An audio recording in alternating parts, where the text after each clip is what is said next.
Hello plus 2 class, I hope you all are fine better. In our previous lecture we had discussed about stoop and the structure of stoop. I hope you all are understood regarding your previous topic. Today we are going to discuss our next topic, that is discovering stupas.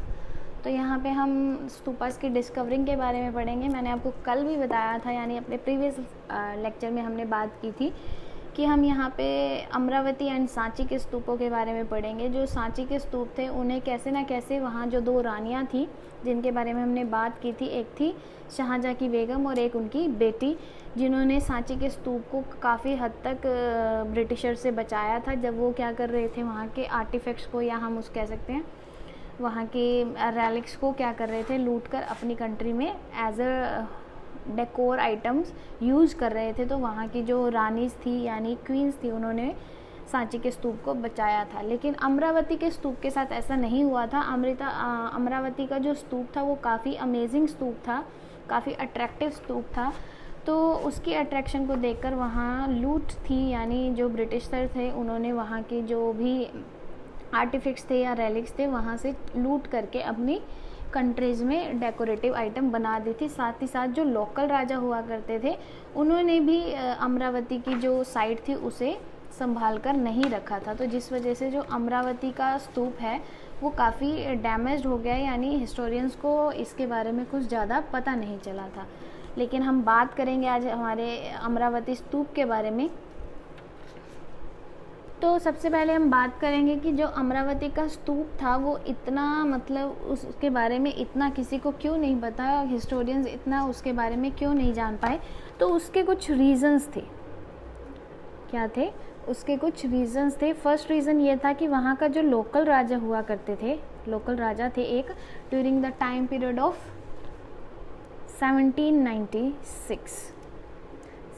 1796 में एक local राजा यानी Indian राजा जो वहाँ के area के राजा हुआ करते थे, वो क्या बनाना चाहते थे, टेम्पल बिल्ड करवाना चाहते थे. क्या करवाना चाहते थे, टेम्पल बिल्ड करवाना चाहते थे. तो उन्होंने क्या किया, उस टेम्पल की कंस्ट्रक्शन के लिए जो अमरावती साइड से उन्होंने स्टोन्स वगैरह या जो भी उन्हें जो मटेरियल चाहिए था टेम्पल को बिल्ड करने के लिए वहाँ से ले लिया था. तो यूज़ कर लिए थे वहाँ के स्टोन,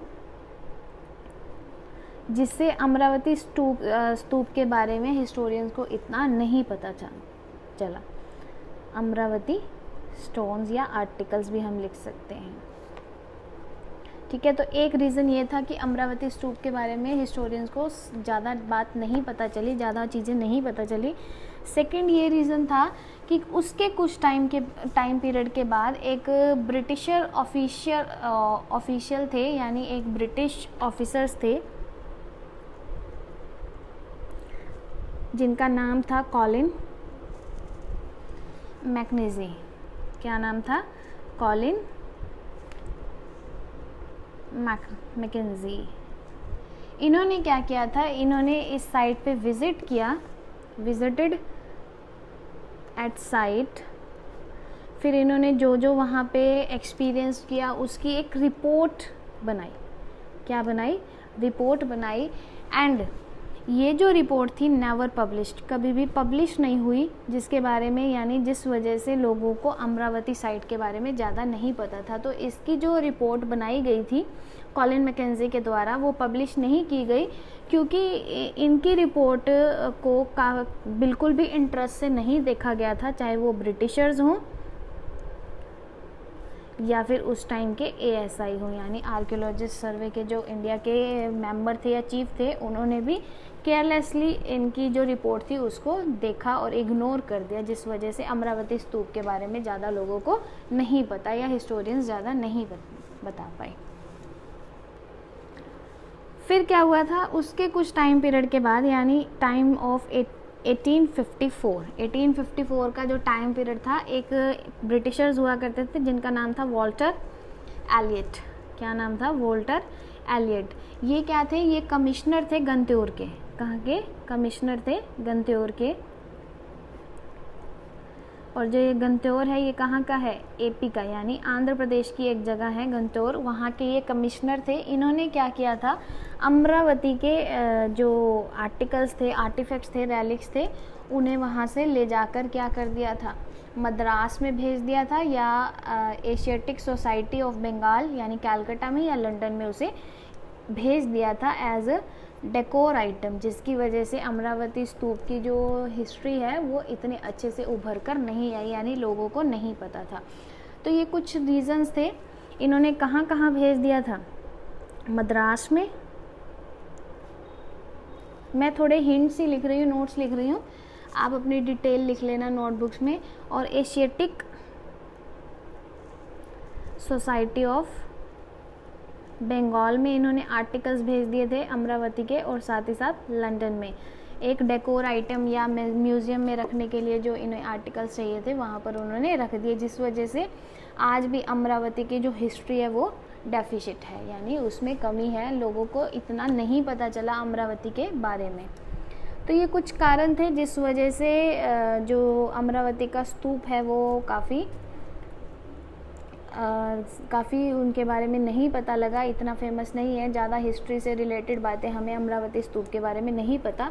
और ये टाइम पीरियड के कारण भी क्या हो गई थी, यानी काफ़ी पुराना होता जा रहा था, जिसकी वजह से ये क्या हो रहा था, ख़राब हो रहा था। तो इसमें टाइम पीरियड भी क्या कर रहा था, अफेक्ट कर रहा था, अफेक्टेड इट्स स्ट्रक्चर। तो ये कुछ रीज़न है जिसकी वजह से अमरावती स्तूप के बारे में यानी उसकी हिस्ट्री के बारे में ज़्यादा नहीं पता था। एक ऑफिसर आए थे या एक आर्कियोलॉजिस्ट हम कह सकते हैं, जिनका नाम था H.H. कोल। उन्होंने ये कहा था कि जो अमरावती का स्तूप है या अमरावती जो जगह है वो एक क्या है, सुसाइडल है, या इनडिफेंसिबल पॉलिसी वहाँ पर यूज़ की गई थी, इनडिफेंसिबल पॉलिसी वहाँ पर यूज़ की गई थी कि अमरावती को वहाँ जो भी उनके रूलिंग एम्पायर थे उस एरिया के, या जो भी गवर्नमेंट थी वहाँ पे उस टाइम पीरियड में अमरावती को कोई भी सिक्योरिटी नहीं प्रोवाइड की गई थी। जैसे कि सांची में जो क्वींस थी उन्होंने सांची स्तूप को बचा लिया था 2 बार फ्रांस के लोगों से, लेकिन अमरावती के केस में ऐसा कुछ नहीं हुआ था। जो ब्रिटिशर्स या लोकल राजा थे जो वहाँ लूट कर रहे थे तो कर रहे थे, उसके लिए किसी ने भी नहीं रोका था, जिसकी वजह से उन्होंने कहा कि जो अमरावती था वो सुसाइडल और इनडिफेंसिबल पॉलिसी वहाँ पर यूज़ की गई थी, जिसकी वजह से उसकी हिस्ट्री जो है आज भी डेफिसिट है। क्या है, डेफिसिट हिस्ट्री है, यानी उसकी हिस्ट्री में अभी भी कमी है, हमें नहीं पता अमरावती के बारे में।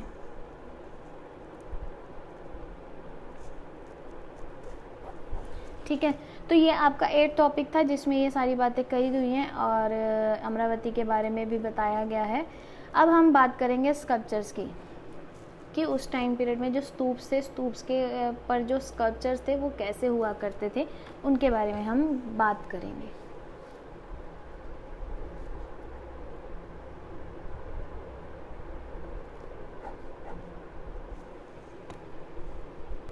तो जैसे हमने पहले भी बात की कि जो स्कल्पचर्स थे उन्हें क्या कर दिया गया था, स्तूप से रिमूव कर दिया गया था, रिमूव्ड फ्रॉम स्तूपास, चाहे वो ब्रिटिशर्स द्वारा हो चाहे लोकल राजाज या रूलिंग एम्पायर के द्वारा हो, तो एम्परर के द्वारा क्या किए गए थे, वहाँ से उन स्कल्पचर्स को एज अ डेकोरेटिव पीस ले जाया गया था।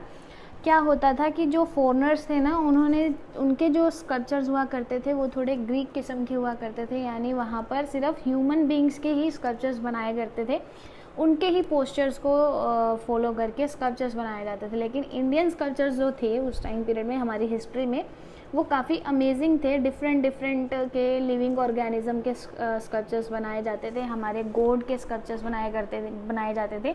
जैसे हमने बुद्धाज की बात की तो बुद्धाज के स्कल्पचर्स बनाए गए और एनिमल्स के स्कल्पचर्स बनाए गए, वहाँ के विलेजर्स के बारे में बताया गया। तो उस तरह से जो हमारे जो स्कल्पचर्स थे वो फॉरेनर्स के लिए काफ़ी अट्रैक्टिव थे, और इंडियन हिस्ट्री तो वैसे ही बहुत ही अट्रैक्टिव है आज के टाइम में भी, जिस वजह से जो उनकी अट्रैक्शन थी वो बढ़ती गई और उन्होंने लूट स्टार्ट कर दी हमारी हिस्ट्री की, और उस वजह से जो हमारे स्कल्पचर हैं वो काफ़ी अनडिफाइनेबल है आज के टाइम पीरियड में भी। तो अब हम बात करेंगे हमारे 9.1 टॉपिक की, that is stories in stone, यानी स्टोन में क्या क्या कहानियाँ लिखी गई थी, क्या क्या बताया गया था। Stories in stone.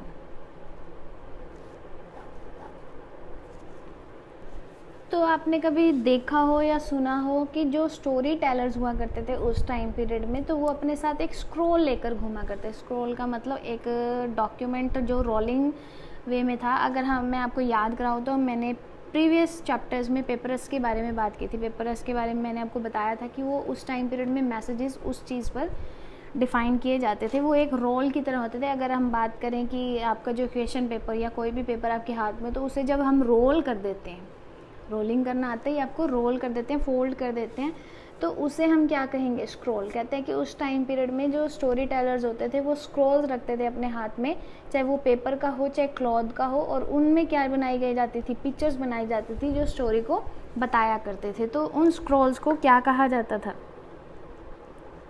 उन स्क्रॉल्स को क्या कहा जाता था, चरण चित्रस कहा जाता था, चरण चित्रास कहा जाता था, यानी जो एक स्टोरी के बारे में डिफाइन करता है। तो अगर हम स्कल्पचर्स के बारे में बात करें तो उसमें जो स्कल्पचर्स थे, यानी स्तूपास में जो स्कल्पचर्स थे, वो भी क्या करते थे, डिपिक्ट करते थे स्टोरीज को। स्कल्पचर्स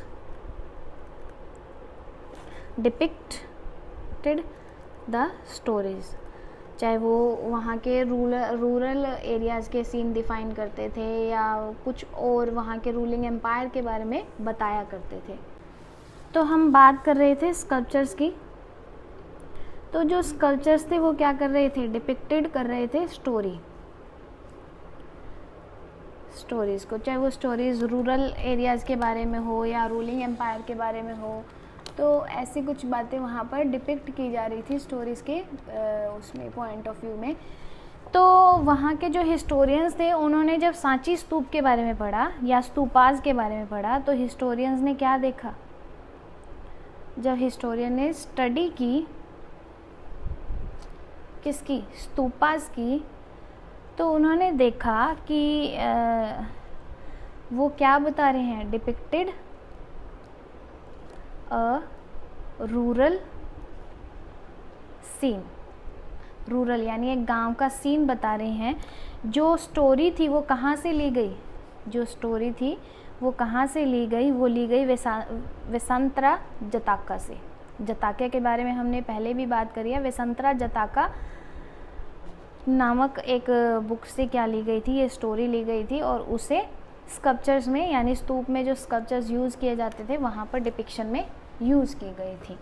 तो ये जो स्टोरी थी वो एक प्रिंस के बारे में थी, ठीक। तो ये जो प्रिंस था ये क्या बन गया था, ब्राह्मण बन गया था, और ये अपना रूलिंग एम्पायर छोड़कर कहाँ चला गया था, फॉरेस्ट में चला गया था, और इसके साथ इसकी वाइफ एंड चिल्ड्रन भी साथ चले गए थे। तो ये स्टोरी इसके बारे में बताते हैं।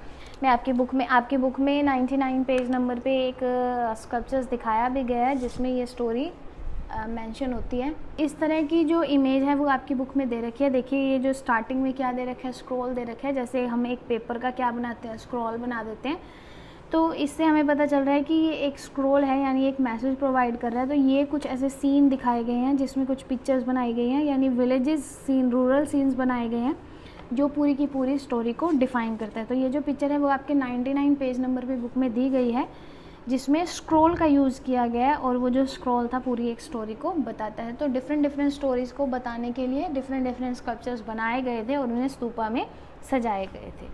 तो स्टोरीज इन स्टोन का मतलब स्टोन के बेस पे, यानी स्टोन से काफ़ी कहानियों को बताया गया और हिस्टोरियन ने उन कहानियों को समझा। तो एक कहानी की बात की गई है, जो कहानी वेसंतरा जताका से ली गई है, वो एक प्रिंस के बारे में है जो बाद में ब्राह्मण बन जाता है और वो फॉरेस्ट में चला जाता है अपनी बीवी बच्चों के साथ।